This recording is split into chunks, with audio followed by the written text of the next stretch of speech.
harmonizados que já estamos, então, meus irmãos. Muito boa tarde. É um grande prazer estarmos aqui mais uma vez reunidos para o estudo da obra Livro dos Espíritos de Allan Kardec, livro base da codificação do Consolador Prometido, que foi profetizado por Jesus que seria trazido quando estivéssemos próximos ao fim dos tempos. Semana passada, nós estudamos e tivemos o conhecimento trazido pelos nossos irmãos Paulo e Sérgio, que abordaram explicações iniciais sobre seres orgânicos e inorgânicos, questões de 60 a 64, da parte primeira, capítulo 4, intitulado O Princípio Vital.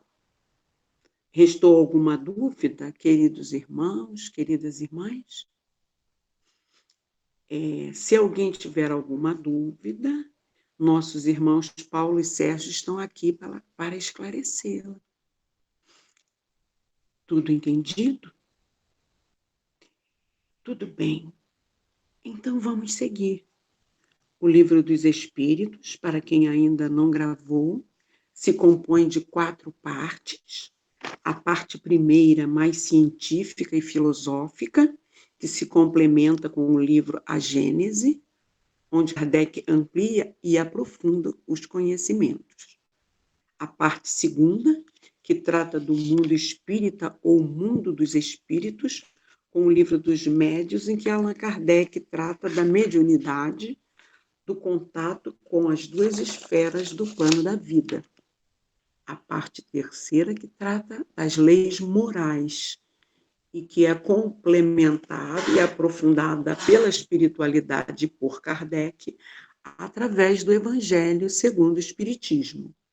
E a parte quarta, que trata das penas e gozos futuros, que se complementa com o céu e o inferno.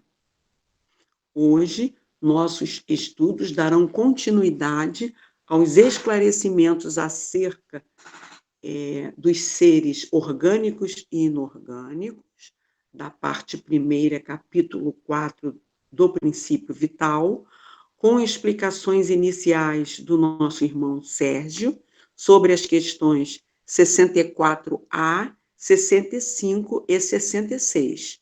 Em seguida, nosso irmão Paulo finalizará essas abordagens estudando as questões 67 e 67A.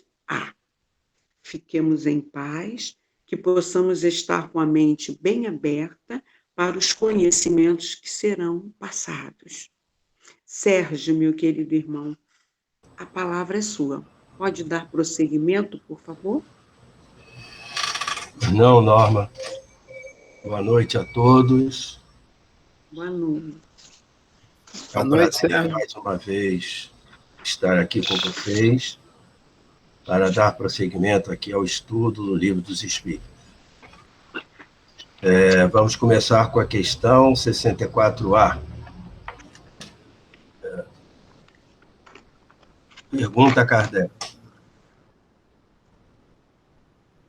Parece resultar daí que a vitalidade não tem como princípio um agente primitivo distinto, sendo antes uma propriedade especial da matéria universal devida a certas modificações desta.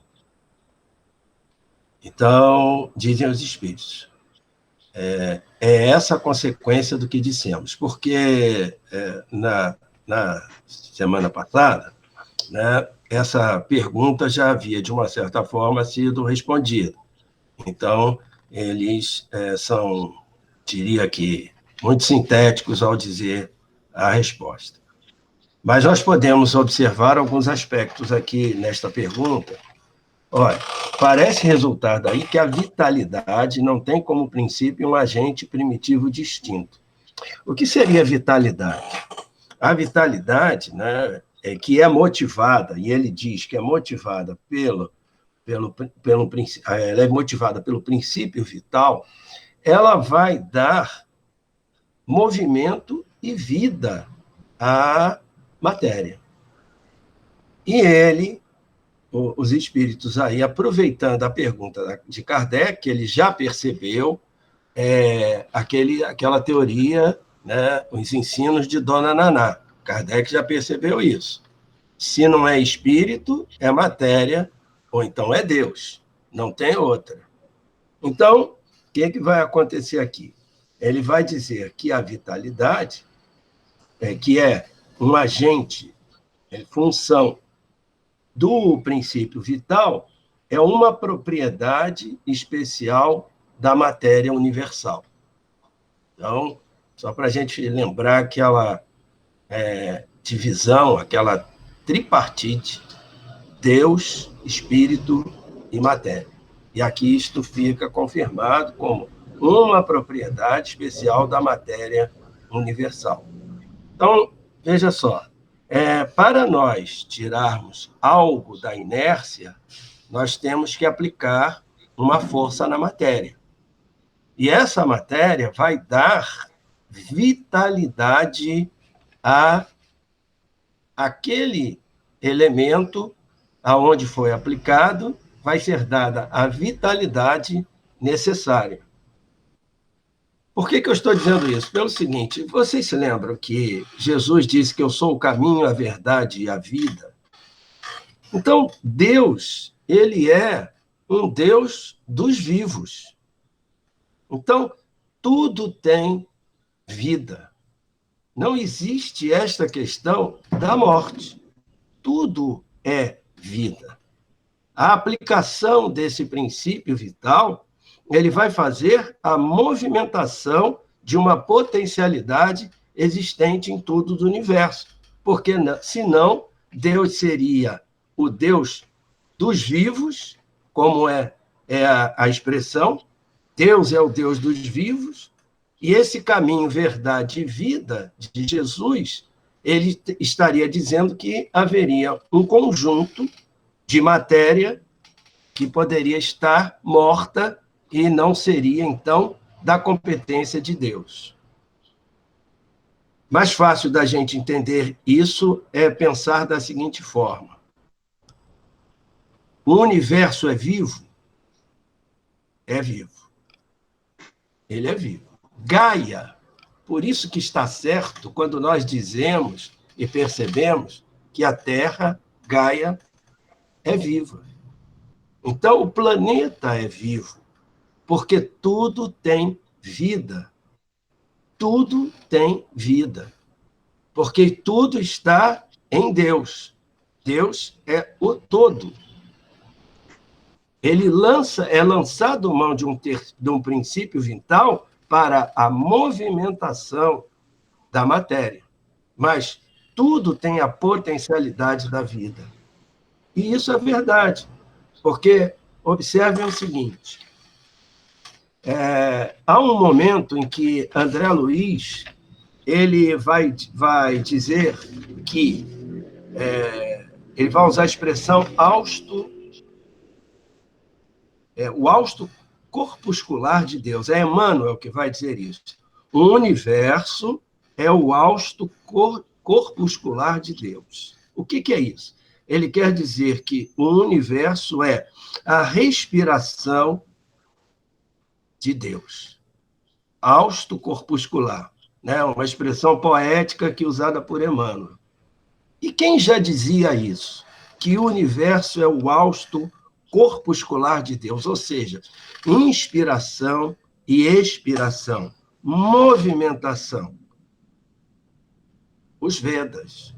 Lá é dito que o universo é a respiração de Brahman. Os sábios na antiguidade já associavam os movimentos de ir e vir que eles percebiam no universo, na natureza, à respiração de Brahman, de Deus. Então, tudo é pulsante. Tudo é pulsante. Por quê? Não há composição de prótons, elétrons e nêutrons, e os prótons, elétrons e nêutrons não estão sempre em movimentação, então tudo está em movimento. O universo é vivo.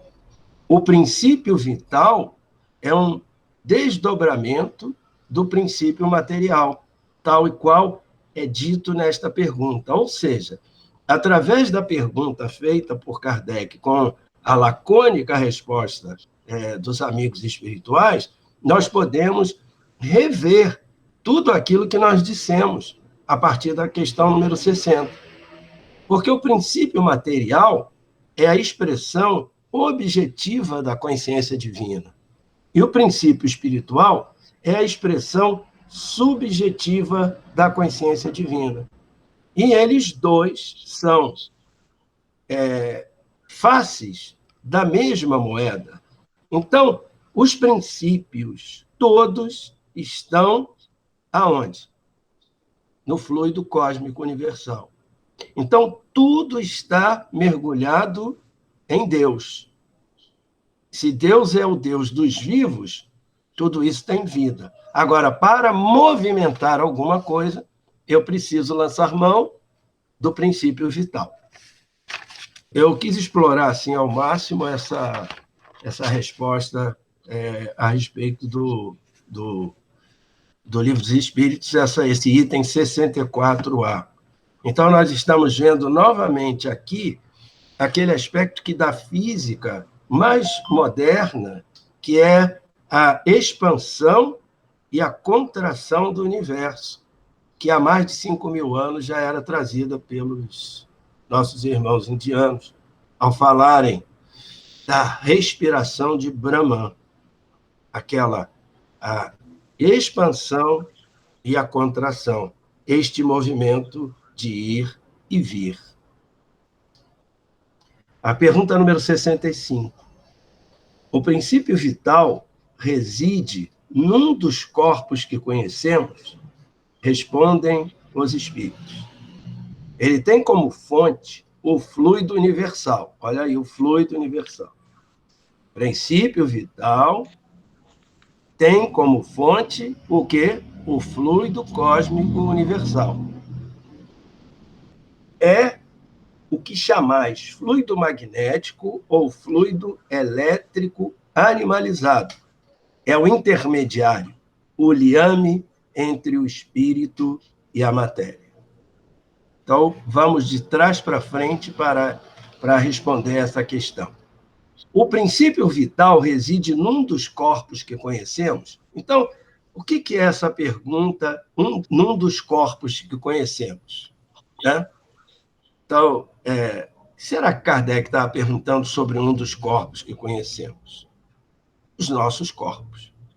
O corpo físico e aquele que envolve, e que Kardec vai dar o nome de perispírito ao espírito, o corpo espiritual.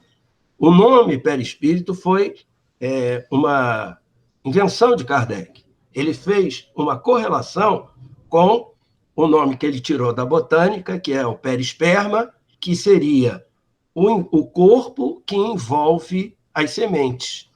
E aí, ele fazendo essa analogia, ele vai dar o nome de perispírito. Parece que é citado apenas uma vez no Livro dos Espíritos a palavra perispírito.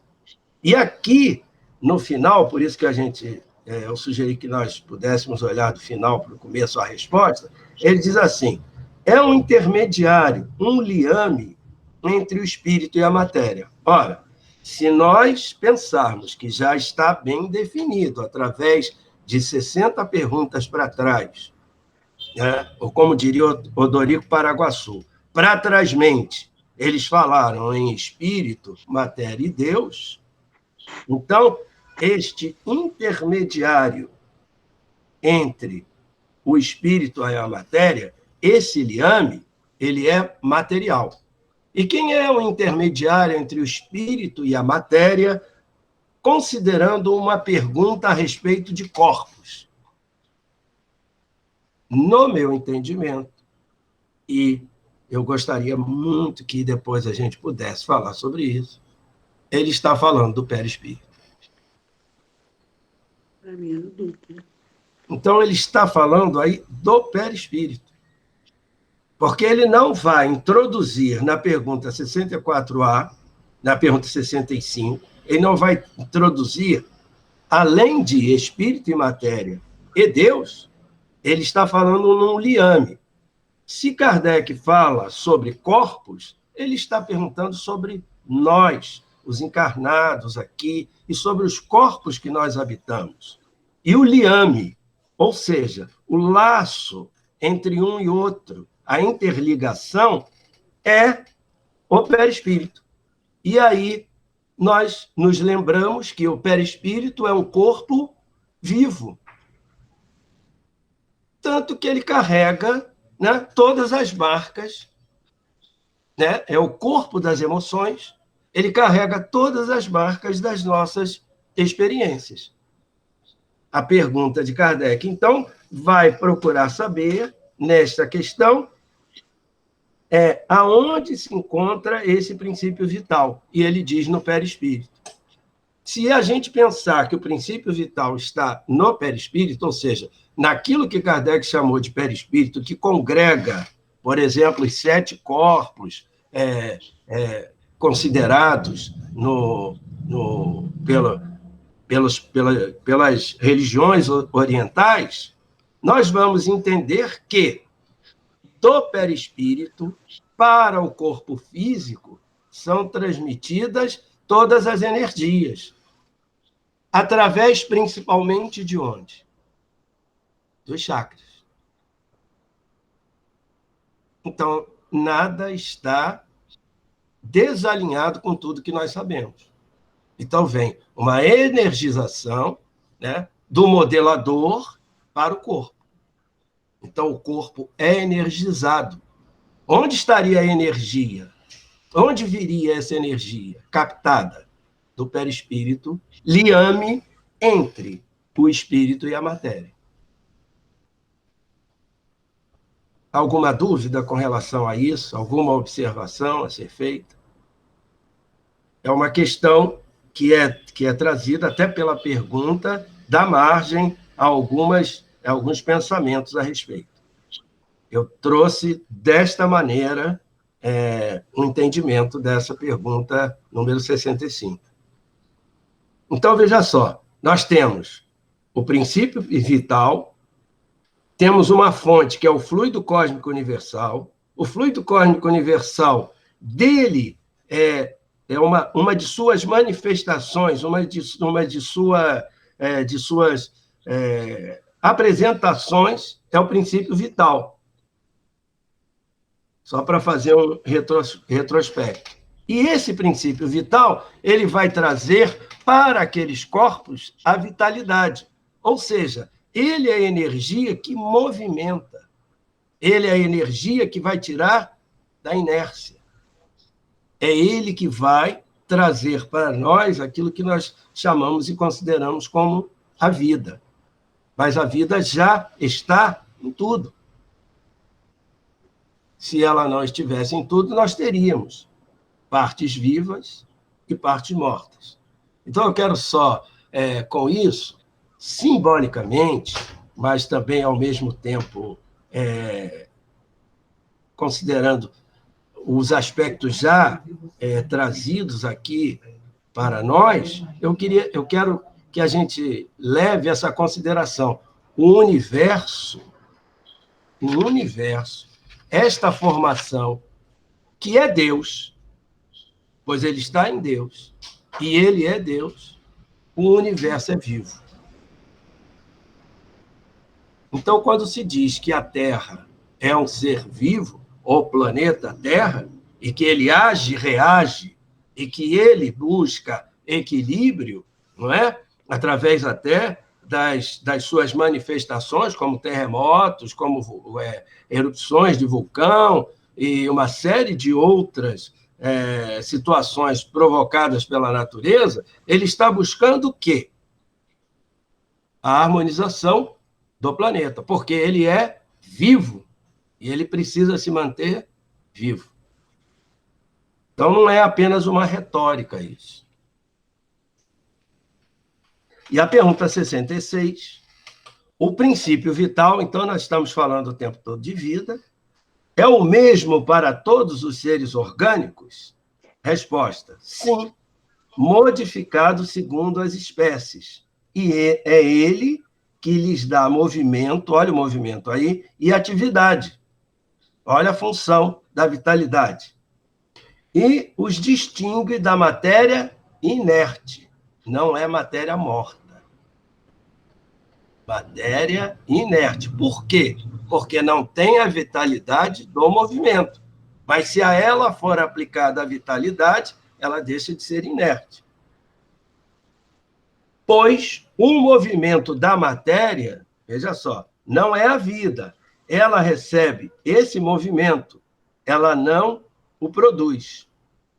Então, a matéria recebe a vitalidade, o movimento dela, mas o que é a vida? Nós vimos lá antes, né? Nas questões anteriores.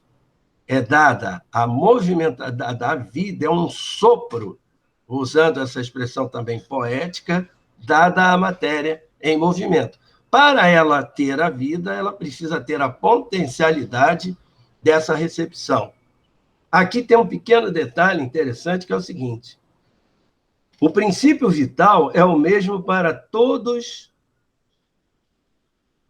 os seres orgânicos, mas ele se modifica segundo as espécies. Então, se você vai dar reiki, né, Elizabeth? Se você vai dar reiki no animal, e dá-se reiki no animal, dá-se reiki para as plantas, tem que ser diferente. Porque a energia que você vai movimentar para eles tem que se tomar cuidado. Interessante isso, né? Então, você vai, com a sua força mental, com a movimentação... não tem essa especialização reikiana para dizer isso. Elizabeth depois pode até complementar. Mas olha só, o princípio vital é o mesmo para todos os seres orgânicos? A resposta é sim, modificado segundo as espécies. Então, esse princípio vital é modificado segundo as espécies. Se esse princípio vital é modificado segundo as espécies, e eu preciso dar vitalidade, eu tenho que adequar a minha transmissão a cada um daqueles a quem eu quero transmitir. Alguma dúvida? Elizabeth, quer falar alguma coisa? Não, eu aproveitar para complementar, assim, no caso do reiki, a gente usa praticamente os mesmos símbolos, só que como chakras nos animais são em locais diferentes, a gente usa aplicar em locais diferentes nos animais.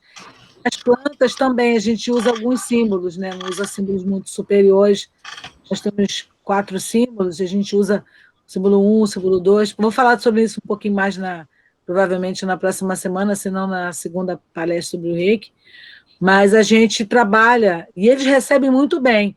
Muitas vezes o animal não recebe nem de uma maneira direta, porque alguns se incomodam um pouco com a movimentação da mão, principalmente se o reikiano que estiver aplicando não for o tutor, então a gente faz muito envio à distância, né, usando o símbolo de envio à distância, símbolo 2. Mas eles recebem muito bem, inclusive. É uma energia de muito amor, na verdade, usa-se essa expressão, né? O reiki é puro amor. Então, é uma maneira que a gente tem de canalizar o amor também sob forma de cura, né? É o Rei, que é a energia universal, e o Ki, que vem da gente também. Então, por isso o reikiano, assim como o passista espírita, né, ele também tem que se cuidar muito para ele poder transmitir essa energia com essa... como é que eu vou dizer? Com essa limpeza, né, com esse cuidado, mesmo cuidado que a gente tem quando vai aplicar um passe na casa espírita, tem que ter também quando vai fazer a canalização de um reiki. Com essa pureza, né, Elizabeth? Exatamente. É uma energia de amor, né? Uma energia muito... A ideia é que seja uma energia muito pura. O mesmo cuidado que a gente tem para usar num passe, né? Que a gente tem cuidado com... Claro, não é que seja necessário que você tenha uma dieta, não é isso que eu estou querendo dizer. É o amor que você coloca naquilo que você está fazendo. É uma energia com foco, com intenção de cura, com foco de amor por quem quer que você esteja tratando ou até o que quer que você esteja tratando, porque a gente também pode canalizar reiki para os cristais também, para uso, às vezes, em terapias de alinhamento de chakras, enfim, é uma infinidade de oportunidades que a gente tem de fazer, vamos colocar assim, o bem para o próximo, né? Seja ele se próximo uma planta, um animal, um auxílio a um cristal, enfim, é isso. Pois é. Gratidão, Sérgio. Não, muito bom, agradeço profundamente. Veja só, o que eu entendo, e isso vai acontecer ao longo do tempo, mas principalmente nessa primeira parte, eu entendo é que, ao final de todas essas explicações que os amigos espirituais nos dão, nós precisamos criar um conceito. Hoje, o conceito que nós precisamos criar, por exemplo, é de que nós precisamos respeitar a vida, porque a vida ela está em todo lugar. Então, como é que se respeita a vida? Respeitando o próximo, respeitando a natureza, respeitando os animais, respeitando o planeta que nos é dado. Porque quando nós fazemos isso, nós estamos amando a Deus sobre todas as coisas. Sobre todas as coisas. Por quê? Como é que eu vou amar um campo quântico? Não tenho essa capacidade. Por isso que nós, ao pensarmos em Deus, nós vamos, cada um, imaginar, num primeiro momento, alguém humanizado. Um senhor de barbas, porque nós não temos essa capacitação de amar o infinito. Mas eu repito, se o ditado popular tão sábio pode me indicar um caminho, eu devo segui-lo. Qual é o ditado popular? Quem beija meus filhos, minha boca adoça. Ora, se eu amar o planeta, se eu amar os meus semelhantes, se eu amar a natureza, os animais, respeitando toda essa criação divina, eu estou amando a criação de Deus, os filhos de Deus. Eu estou amando a vida que nos é proporcionada. Eu, então, estou com Deus acima de tudo. O momento em que eu deixo, por exemplo, a gente fica pensando como é que é amar a Deus sobre todas as coisas, mas como é que não é amar a Deus sobre todas as coisas? Há momentos.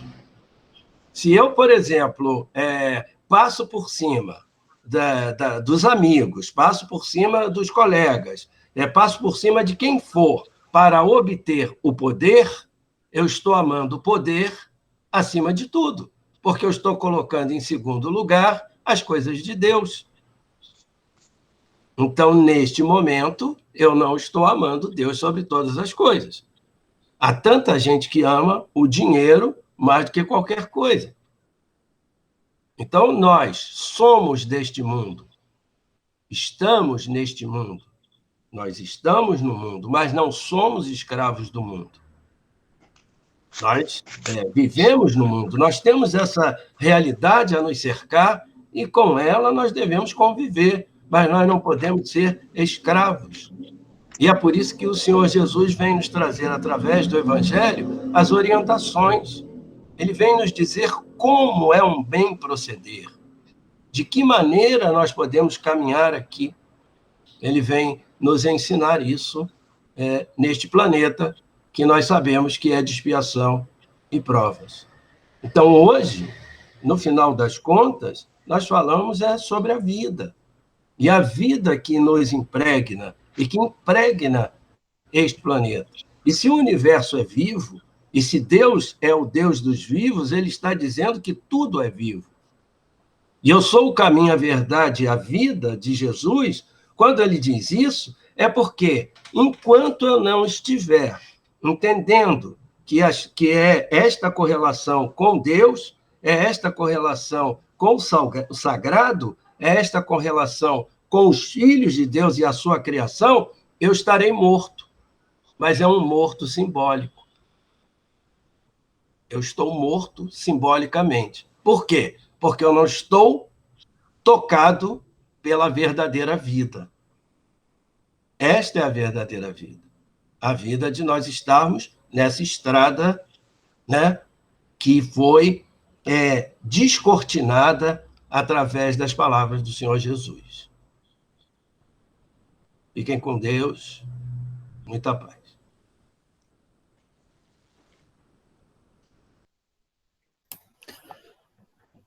Enquanto o Sérgio estava falando, me veio na lembrança uma questão que talvez seja tão importante quanto a gente comentou a do suicídio, que é a dos transplantes de órgãos. Por que é que, em determinados casos, a gente sabe que todos os transplantados têm que tomar imunodepressores, né, para que o órgão seja completamente aceito. Mas será que essa influência vem só do corpo físico? Até que ponto esse princípio vital, né, que o Sérgio deu para a gente, explicou, que nos seres, nos animais, eles são diferenciados em função da espécie, e dentro de uma própria espécie, né, dentro da espécie humana, cada um tem uma particularização especial que é moldada pelo perispírito. E até que ponto a rejeição aos transplantes também não é uma condição de incompatibilidade energética e até mesmo espiritual? É uma questão para a gente pensar, para a gente refletir. Se é só a matéria que muitas vezes impossibilita, através da ciência, né, que a medicina já descobriu, ou será que essa questão da rejeição, né, também ela vai mais longe, vai mais profundo, atingindo o princípio vital e atingindo também a constituição do perispírito e dos outros corpos? Alguns irmãos dizem que, ao chegar no plano espiritual, aqueles que doaram seus órgãos, no local, por exemplo, você doou um rim, no local do rim fica um foco de luz, porque aquela doação por amor, por fraternidade, faz com que no local fique luz. Então, vamos continuar aqui. Questão 67.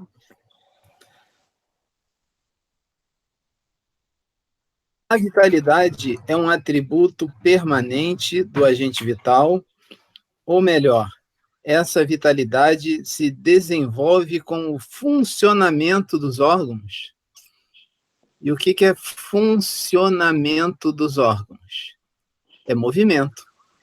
E movimento é vida. A gente observa, dentro do contexto das ligações mais densas, que quanto mais rígido é a matéria, quanto mais rígida ela está, por exemplo, a água, que é a coisa mais simples que a gente tem, né? A água no estado vapor, o vapor se movimenta, ele tem maleabilidade. A água é fluida. Agora, no gelo, não. Ele assume uma forma e, para sair daquela forma, ele precisa de quê? De calor, de temperatura, ou seja, ele precisa de energia, ele precisa de vitalidade, para, em absorvendo essa vitalidade, ele ter movimento e fluidez. Então, movimento e fluidez são sinônimos de vida. E aqui ele responde: desenvolve-se com o corpo. Como desenvolve-se com o corpo? Porque a gente sabe que O processo de reencarne acontece com a união de cada célula perispiritual com cada célula do princípio vital, com cada célula orgânica. Tem que haver uma interação absolutamente perfeita para que a energia transite e se modifique de um corpo ou de um campo. Hoje, a ciência já nos ajuda a pensar sem as limitações de um corpo e nos ajuda a imaginar a presença de um campo de energias. Como pegando a carona do Sérgio da semana passada, em que ele falou para a gente que a constelação familiar é baseada em um campo morfogenético. Se fosse uma linguagem mais antiga, podia ser um corpo morfogenético, mas não combina com todas as explicações que ele trouxe para a gente. Ali ele tem um campo em que as energias vão ser trabalhadas. Assim, cada um de nós espíritos também tem um campo de energia que vai ser trabalhada e vai ser influenciada. Não dissemos que esse agente vem sem a matéria não é vida. Mais uma vez, eles reforçam o ensinamento. Princípio vital sozinho não é nada. Princípio material sozinho é o quê? É mineral, é água, né? Não é bicho, não é planta e não é ser humano, é mineral. Ou seja, a gente vai aprendendo aqui, nessas ligações simples, que sozinho a gente não é nada. Que sozinho a gente não chega em lugar nenhum.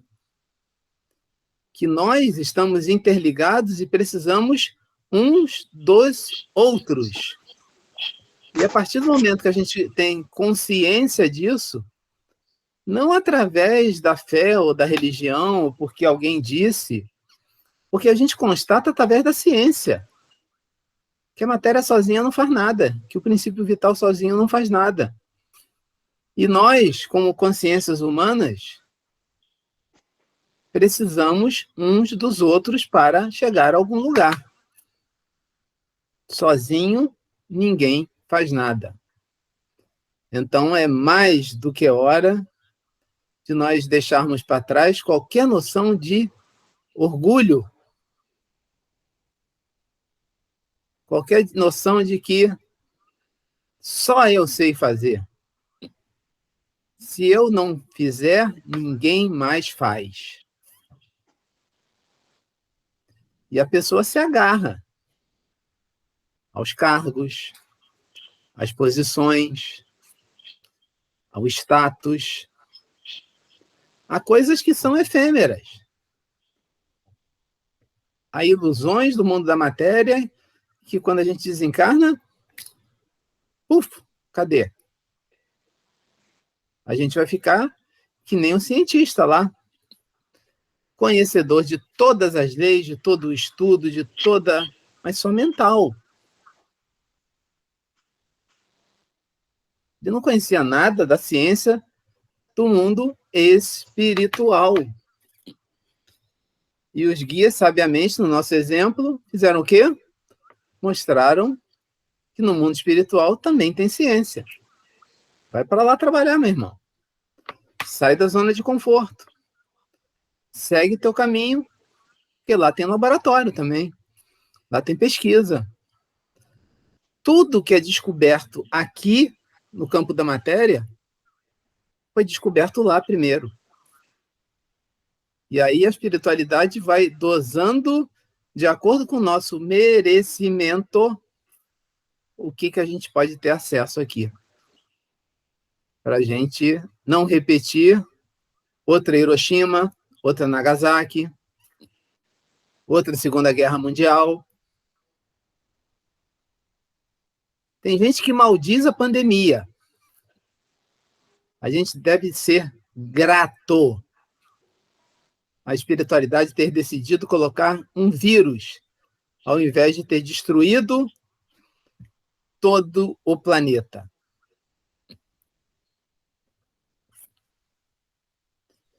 Questão 67A.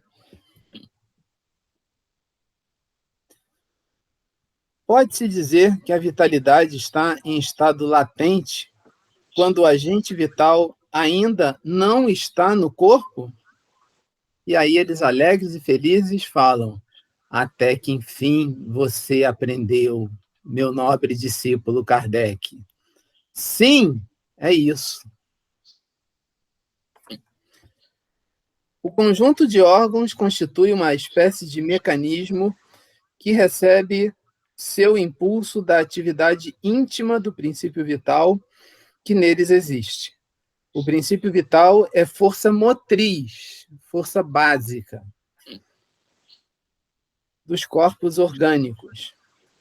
Da mesma forma, o agente vital que dá a impulsão aos órgãos, a ação destes mantém e desenvolve a atividade do agente vital, mais ou menos como o atrito desenvolve o calor. Né? E atrito todo mundo conhece. É uma força que faz com que os corpos parem. É uma força contra o movimento. Então, existem também dentro do corpo físico forças que são contra o movimento.